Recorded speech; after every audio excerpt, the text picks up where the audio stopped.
గురువుగారు, మనం 60 సంవత్సరాలకి 60 పేర్లు, చాలా చక్కటి పేర్లను మనం నిర్దేశించుకున్నాం. ఈసారి ఉగాది అంటే నూతన సంవత్సరానికి విశ్వావసు అనే ఒక నామాన్ని మనం చూస్తున్నాం. ఈ విశ్వావసు అంటే అర్థం ఏంటి? విశ్వావసు అన్న పేరుకి అనేక అర్థాలు ఉన్నాయి. ఒక గంధర్వుడికి కూడా పేరుంది. అయితే సాధారణంగా కాల సంబంధమైన విభూతి పరిశీలనంగా చెప్పవలసి వచ్చినప్పుడు లోకమంతా సుభిక్షంగా ఉండడానికి ముందు భౌతికమైనటువంటి సంపత్తి కావాలి. మనిషికి ఆకలి ఇస్తుంది, ఆకలి వెయ్యాలి కూడా. ఆకలి వేయకపోతే అది అనారోగ్యం. ఆకలి వేసినప్పుడు తినడానికి అన్నం దొరకాలి, దాహం వేయాలి, దాహం వేసినప్పుడు త్రాగటానికి నీరు కావాలి. తాను ఒకరి దగ్గర చెయ్యి చాపవలసిన అవసరం లేకుండా బ్రతికున్నంత కాలం సంతోషంగా సుఖంగా తాను సంపాదించుకొని బ్రతకగలగాలి. ఆ అనారోగ్యం లేకుండా ఆరోగ్యంతో తాను చేయవలసిన కార్యాలన్నింటినీ నిర్వర్తిస్తూ మనిషి సంతోషంగా ఉండాలి. ఆ పైన ఓ సొంత ఇల్లు ఉండాలి, వాహనం ఉండాలి, భోగభాగ్యాలు ఉండాలి, ఇవన్నీ ఉండాలి. వీటన్నిటికన్నా అత్యంత ప్రధానమైనది ఏది అంటే ధర్మాచరణం. అంతే కదా. ధర్మాచరణం లేనప్పుడు ఇవన్నీ ఉన్నా ఉపయోగం ఉండదు. కాబట్టి ఇవన్నీ ఉండాలి.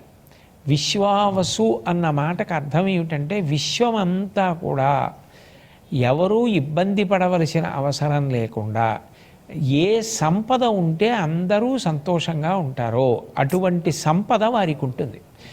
ఎవరికి ఏది ఉండాలి అన్న దాని విషయంలో తారతమ్యం ఉంటుంది. ఇప్పుడు ఒక విద్యార్థి ఉన్నాడు అనుకోండి, ఆయన నాకు కారు కావాలి, నాకు ఏదో చాలా గొప్ప భవనం కావాలి, ఇవన్నీ ఆయన అసలు కోరుకోవలసిన అవసరం లేదు. ఒక విద్యార్థికి కావలసింది ఏమిటి?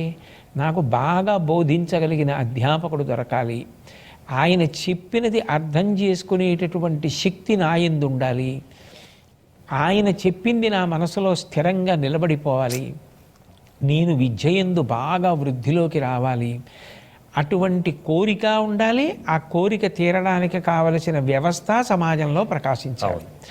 ఈ రెండు ఏర్పడడం విద్యార్థి విషయంలో అవసరం. గృహస్థాశ్రమానికి వస్తే దంపతుల మధ్య మంచి అవగాహన ఉండాలి, ఇద్దరూ కలిసి ధార్మికంగా ప్రవర్తించాలి, అన్యోన్యంగా ఉండాలి, కావలసింది సంపాదించుకోవాలి, పిల్లా పాపలతో సుఖంగా ఉండాలి. ఎవరికి ఏది కావాలో అది వారికి సంపద.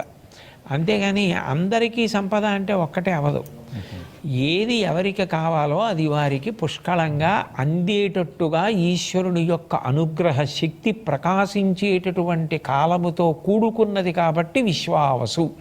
వసు అంటే ధనము అని. అందుకే భూమికి వసుంధర, ఐశ్వర్యమునంతటినీ భూమి ధరించింది. అసలు బ్రతకడానికి కావలసిన పంట ఎక్కడి నుంచి వస్తుంది? భూమిలోంచి.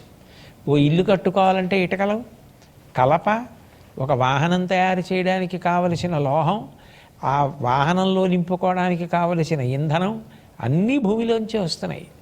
సకల సంపత్తికి కారణం భూమి కాబట్టి భూమికి వసుంధర అని పేరు.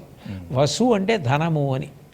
విశ్వమంతా కూడా ఎవరికి ఏది కావాలో అది ఇవ్వడంలో ఈశ్వరుడు చాలా ఉదారుడుగా వ్యవహరించేటటువంటి సమయం. అది అలా నిలబెట్టుకోవాలి మనం. ఒక ఆయన ఇవ్వడానికి సిద్ధంగా ఉన్నాడు, ఎంతో ప్రేమగా ఉన్నాడు. ఆయన ప్రేమ మనం పాడు చేసుకోకుండా ఉండాలి, అదొక్కటే కావాలి. ఆయన ప్రేమ మనం పాడు చేసుకోకుండా ఉంటే ఆయన పెట్టడానికి సిద్ధంగా ఉన్నాడు. అంటే ఆయన ప్రేమ పాడవకుండా ఎప్పుడు ఉంటుంది? మనం పాటించవలసిన ధర్మాన్ని మనం పాటిస్తే చాలు. ఆ ధర్మాచరణం మనం చేస్తుంటే సమస్త విభూతులు అందే కాలము అని చెప్పడమే విశ్వాసం.